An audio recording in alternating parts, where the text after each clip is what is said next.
Ya, sudah terlihat, Pak. Assalamualaikum warahmatullahi wabarakatuh. Waalaikumsalam Waalaikumsalam warahmatullahi wabarakatuh. Wabarakatuh.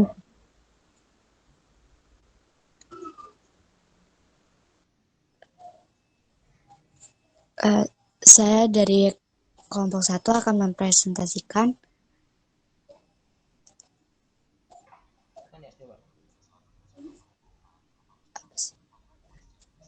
home care gangguan fisik.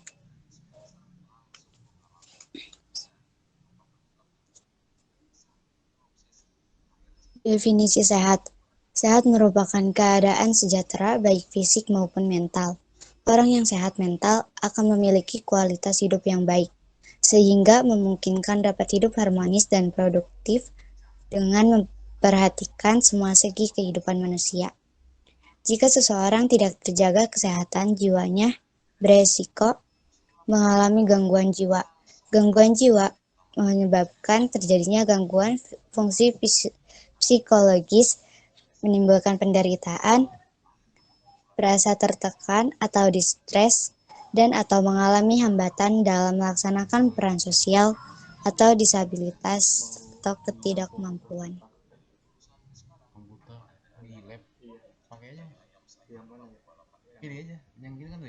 Lanjut, Kak.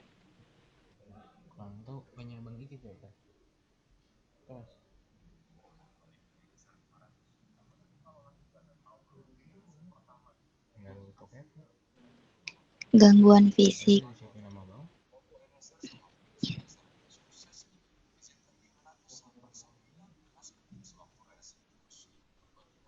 Definisi gangguan fisik. Gangguan fisik adalah suatu keadaan fisik yang terganggu oleh penyakit. Individu yang mengalami gangguan fisik dapat menimbulkan kondisi gawat darurat yang mengharuskan untuk menjalani pengobatan dan perawatan di rumah sakit. Berbagai macam prosedur atau tindakan asing dapat mengakibatkan ansietas.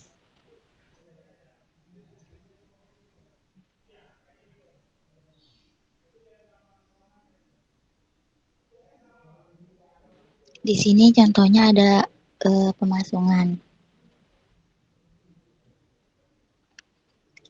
Pemasungan adalah suatu tindakan pembatasan gerak seseorang yang mengalami gangguan fungsi mental dan perilaku dengan cara pengekangan fisik dalam jangka waktu yang tidak tertentu yang menyebabkan terbatasnya pemenuhan kebutuhan dasar hidup yang layak, termasuk kebutuhan kesehatan, pendidikan, dan pekerjaan bagi orang tersebut.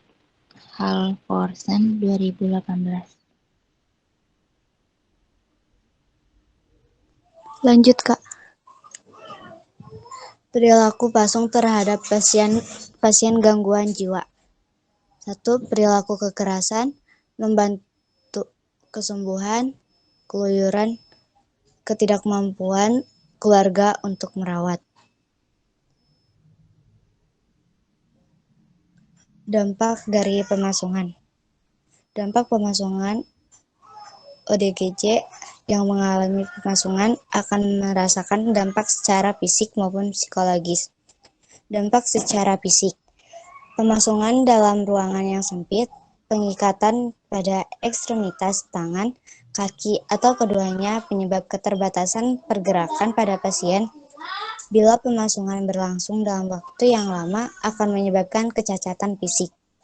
Kecacatan fisik yang sering ditemukan adalah atrofi otot kaki dan kontraktur pada sendi lutut atau bahkan sampai terjadinya kelumpuhan. Dampak secara psikologis,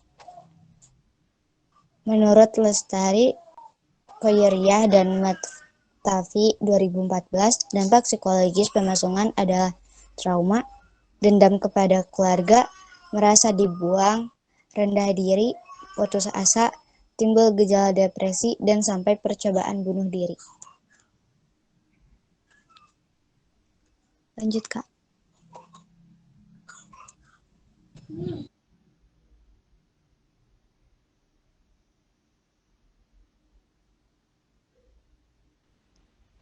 Kebijakan pemerintah terhadap pemasungan.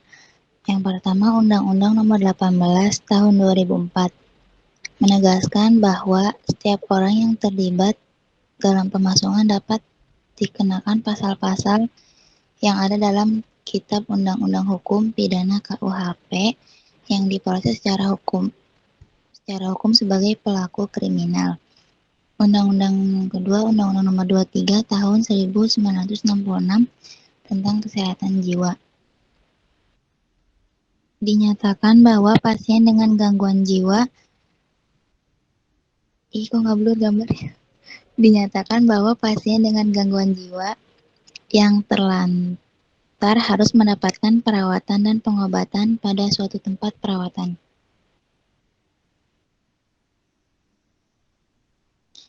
Yang ketiga, Surat Menteri Dalam Negeri Nomor PM 29 615 tanggal 11 November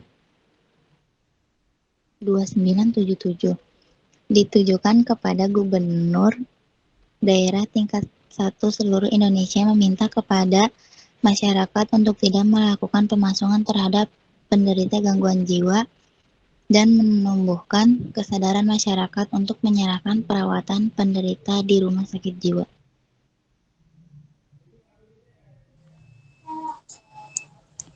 Lanjut, Kak.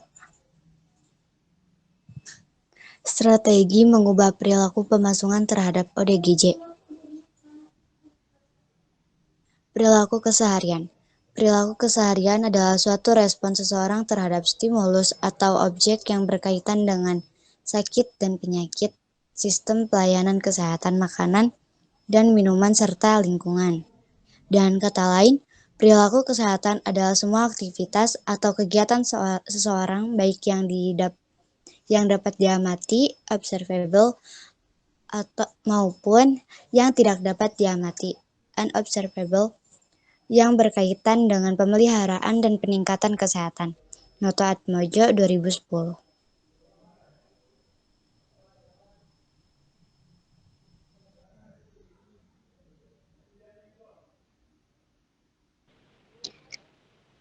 Respon atau perilaku akan muncul jika ada stimulus.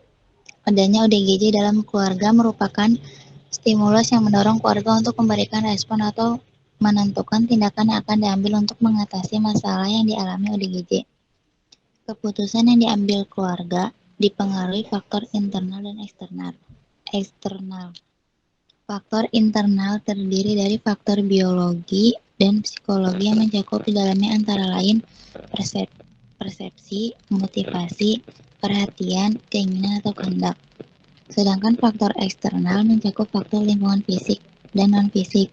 Lingkungan fisik meliputi kondisi geografis dan iklim, sementara lingkungan non-fisik antara lain meliputi kondisi sosial, budaya, ekonomi, dan politik.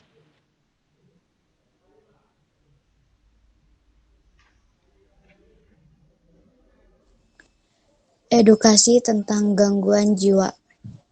Edukasi tentang gangguan jiwa.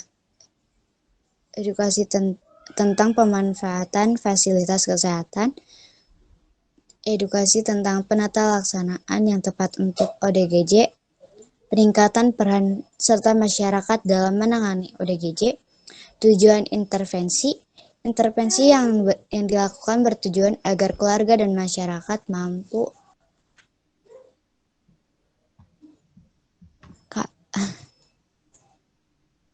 memberikan dukungan instrumental terhadap ODGJ. 1. Memberikan dukungan informasional terhadap ODGJ. 2. Memberikan dukungan emosional terhadap ODGJ. 3. Menjadi support system bagi ODGJ dan keluarga.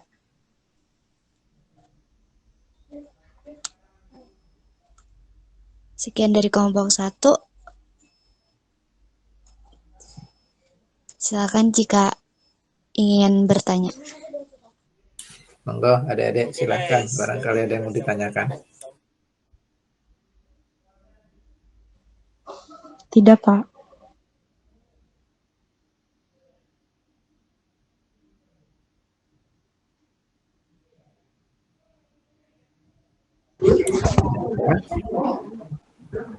ODGJ itu apa, Adik-adik? Orang dengan gangguan jiwa, Bapak. Orang dengan gangguan jiwa. Keperawatan jiwa sudah belajar belum? Belum, Pak. Oh, belum sampai ke keperawatan jiwa ya? Belum. Oke, saya jelaskan sedikit ya. ODGJ itu adalah orang dengan gangguan jiwa. Nah, sebenarnya apa sih sebenarnya yang disebut dengan orang gangguan jiwa itu? Yaitu adalah orang yang mengalami gangguan proses pola pikir, ya, gangguan proses pola pikir sehingga apa namanya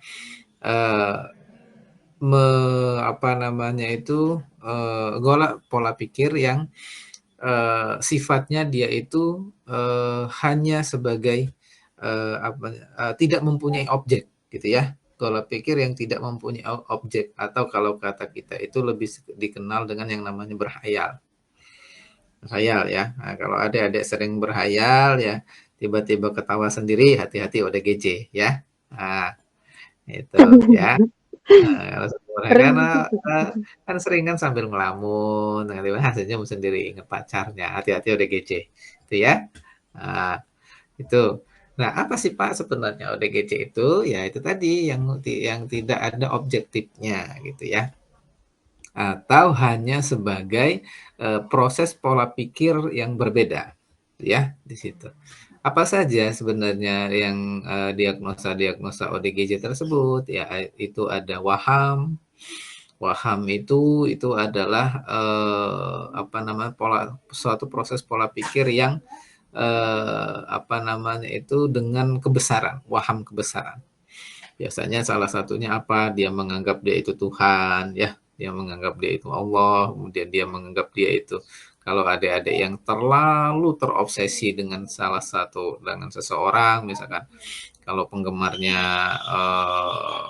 Dian Sastro misalkan ya, adik-adik menganggap gue ini adalah Dian Sastro, nah itu namanya waham. Ya, padahal namanya Mbak Puji ya, tapi ngaku-ngakunya sebagai Dian Sastro, nah itu waham namanya ya. Itu gangguan jiwa. Ya. Nah, kemudian apalagi Pak selain waham? Ya, ada PK. PK itu perilaku kekerasan, ya. PK itu adalah perilaku kekerasan, biasanya diakibatkan oleh apa gitu ya.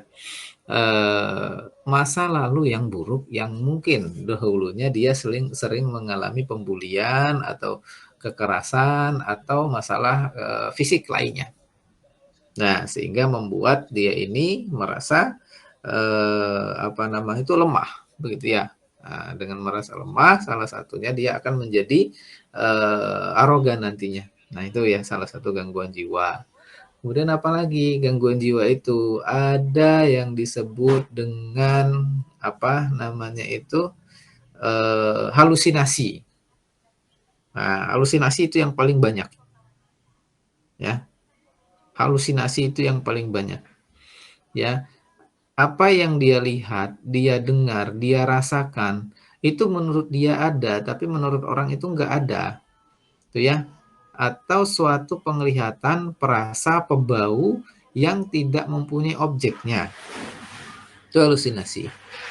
Ya. Seperti misalkan dia melihat ada hantu, nah itu halusinasi. Dia melihat ada sesuatu bayangan, itu halusinasi. Nah, ada yang selalu membisikkan dia untuk membunuh seseorang, itu halusinasi. Nah, itulah ODGJ ya. Masih banyak lagi ODGJ itu ya. Ada 7 diagnosa medis, ada 5 diagnosa itu gangguan jiwa ya. Ada 5 gangguan jiwa, ada 7 diagnosa medisnya. Ya, kalau kayak paranoid itu masih dengan gangguan psikosik. Ada 5 gangguan psikososial, ada 7 gangguan jiwa. Nah, itu ya. Nanti adik-adik pasti belajar itu tentang gangguan jiwa ya, adik-adik sekalian. Nah, kemudian di situ bagaimana penata laksanaan home care dengan orang ODGJ ya. ODGJ ini memang membutuhkan proses yang itu sangat menarik gitu ya. Sangat menarik, dan itu juga membutuhkan proses yang sangat lama. Biasanya siapa di sini? Ini adalah perawat-perawat gangguan jiwa atau perawat-perawat RSC.